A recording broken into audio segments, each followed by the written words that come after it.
Crise sécuritaire en République démocratique du Congo. Alors que les sommets se multiplient, le M23 gagne du terrain. Mesdames, Messieurs, vous regardez l'info du jour et vous êtes en direct, bien sûr, de Global L Télévision.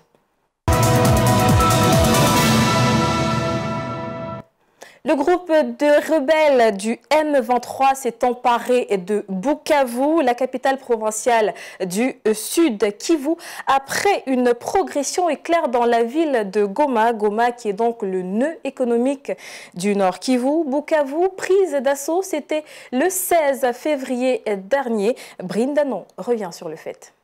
Après que la principale ville du Nord Kivu, Goma, a été conquise par les rebelles du M23 en fin janvier 2025, celle du Sud Kivu, Bukavu, est elle aussi tombée. Le gouvernement ayant reconnu la chute de la ville a exhorté les habitants à rester chez eux. Le gouvernement suit heure par heure la situation à Bukavu, marquée par l'entrée de l'armée rwandaise et ses supplétifs ce matin.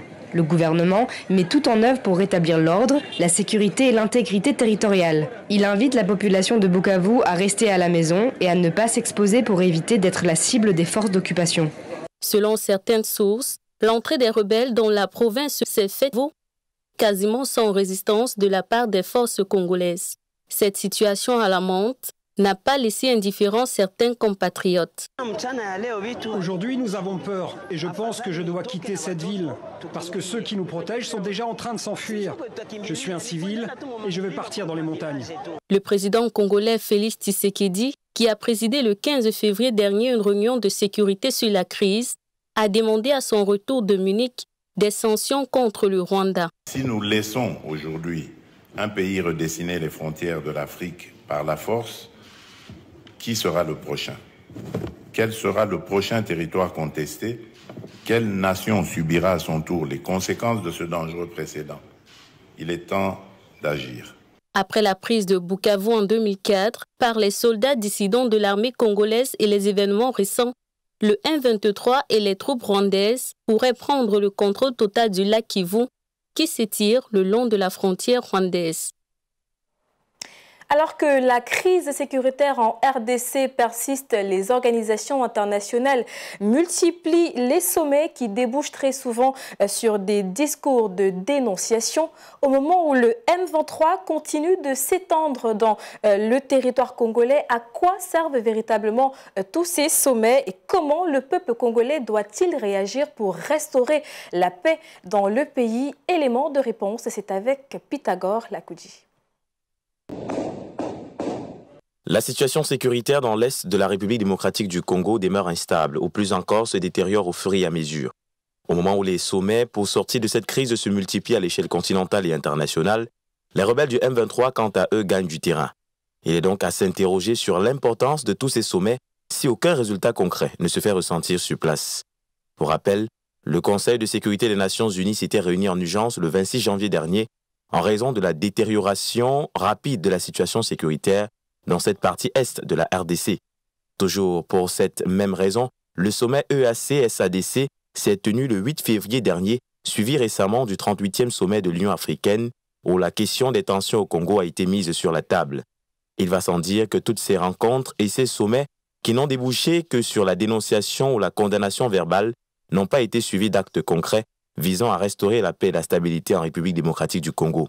Pas étonnant que le président congolais Félix Antoine Tshisekedi ait boudé les dernières rencontres auxquelles il a été convié. Pour le Dr Col François, consultant permanent de l'émission l'After News sur Global LTV, la solution ne réside plus dans les beaux discours, mais plutôt dans les armes. C'est difficile de comprendre qu'un pays comme le Congo, avec autant de populations qui vont à plus de 60 millions de Congolais aujourd'hui, qu'ils ne soient pas capables de mettre sur pied une armée au minimum d'1 million de personnes. Je ne comprends pas. Et la coopération militaire qu'ils ont donc avec les pays occidentaux, ça leur sert à quoi? Pour que le Congo soit en train de plier les chines. L'analyste géopolitique sur notre plateau appelle donc le peuple congolais à se tenir aux côtés de l'armée et à mutualiser les forces pour défendre la dignité et la souveraineté de leur pays. Et que le peuple accepte d'enlever 1 franc, 2 francs pour soutenir l'armée. Je suis sûr que d'ici la fin de l'année, ce souvenir ne sera qu'un triste souvenir et jamais plus le Rwanda n'osera. Et si jamais le Rwanda venait à oser, que l'armée congolaise fasse un peu un tour à Kigali. Et je crois qu'après ce tour-là, le Rwanda se calmerait et comprendra que le fusil a vraiment changé. Il revient dès lors à chaque fils et fille de la République démocratique du Congo de s'investir dans cette lutte pour la libération du pays. Cela dit, le sort de la RDC ne réside pas entre les mains des étrangers, mais dépend entièrement des Congolais eux-mêmes. Restons dans cette actualité en République démocratique du Congo. Le Burundi dément toute information faisant état d'un retrait de ses troupes à l'est de la RDC. Alors que les forces régionales évoluent, les questions se posent sur l'avenir de la coopération militaire dans cette région en crise. Joy Ngong nous donne plus de détails. Burundi has denied reports that it has begun withdrawing its troops from Eastern Democratic Republic of Congo, despite claims from multiple sources. On February 18, 2025, several sources, including a Burundian army officer and 2 UN officials, reported that Burundian military personnel were seen returning home in several trucks. However, the Burundian army dismissed these reports as fake, stating that its soldiers are still carrying out their missions in Eastern DRC. Burundi has already welcomed approximately 10,000 people fleeing from the neighboring Democratic Republic of Congo. Since this is an unforeseen situation, Burundi is collaborating with the UNHCR to ensure that the challenges arising from hosting these fleeing neighbors are addressed appropriately. Burundi is one of the countries with an active military presence in Eastern DRC, alongside Uganda, which has deployed troops to combat the Allied Democratic Forces. Meanwhile, the East African Community Regional Force, which previously included troops from Kenya, Tanzania, and South Sudan, was withdrawn in late 2023 after Kinshasa decided not to renew its mandate. The potential withdrawal of Burundian forces raises questions about regional security and ongoing military cooperation between Kinshasa and its allies. The DRC government has yet to comment on the report, while regional leaders continue to push for diplomatic efforts to end the crisis. For now, Burundi maintains that its forces remain in the DRC despite growing speculation about their movements.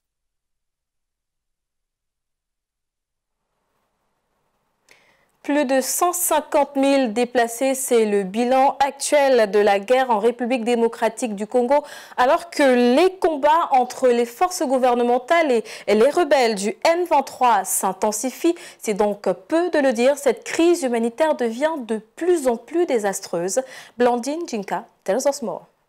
Thousands of civilians are fleeing their homes in Eastern Democratic Republic of Congo as fighting between government forces and armed groups escalates, worsening an already dire humanitarian crisis.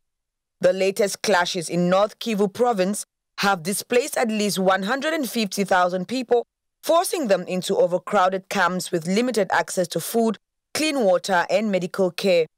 The violence, primarily involving the M23 rebel group, has devastated communities, leaving families separated and increasing the risk of disease and malnutrition. The security and humanitarian situation in the Eastern Democratic Republic of Congo remain extremely volatile, with escalating armed clashes, mass displacement, and increasing insecurity in both North Kivu and South Kivu. The activities of armed groups, in particular the M23, along with the regional dynamics, continue to fuel instability, exacerbating civilian suffering and humanitarian challenges. The humanitarian response is struggling to meet the growing needs as aid organizations face logistical and security challenges. Many displaced people have sought refuge in Goma, the provincial capital, where camps are overwhelmed and essential resources are running out. Infections, including cholera, are spreading due to poor sanitation and lack of healthcare services. With roads blocked and ongoing clashes, delivering aid remains a dangerous task, putting additional pressure on already limited relief efforts. The African Union has expressed deep concern over the escalating violence, and it's calling for urgent action to end the crisis. The organization has urged all parties to respect humanitarian law, ensure safe passage for aid, and commit to dialogue for a lasting solution. The African Union wants extensive, inclusive dialogue to end the crisis in Eastern DRC. About the relations that are interstate, that is between DRC and Rwanda primarily. Okay? So they are at interstate level. However, peace efforts are complicated by ongoing tensions between the DRC and Rwanda, which Kinshasa accuses of supporting M23 rebels, a claim Kigali denies. As fighting persists, the humanitarian toll continues to rise, prompting fears of further instability in the region.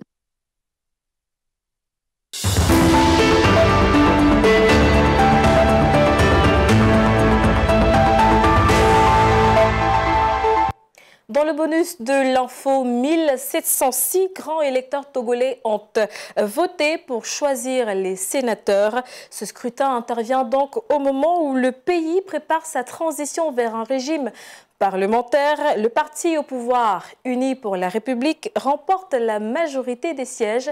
C'était le 15 février 2025. Aurel Tangmam, notre stagiaire, revient sur le fait.